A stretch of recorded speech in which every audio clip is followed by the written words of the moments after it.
Ito po ang embroidery machine namin. Madalas magamit. May 53 pieces output last week.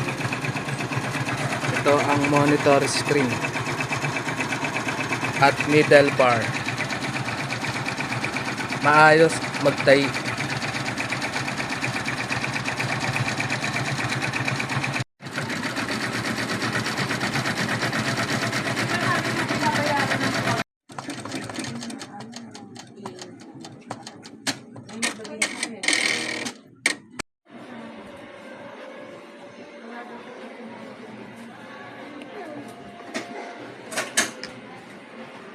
Ito po ang bobbin thread rewinder po namin.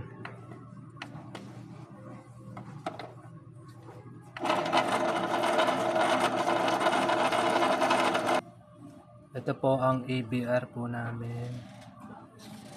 Frames. Bobbin thread po. Ready to use pelon.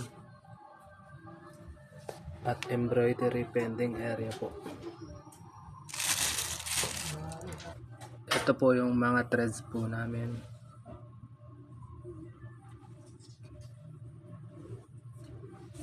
Ito po yung used threads at tools po namin. Ito po ang production log po namin. May 53 pieces output last week. Ito po ang embroidery inventory report at embroidery maintenance report po. Salamat.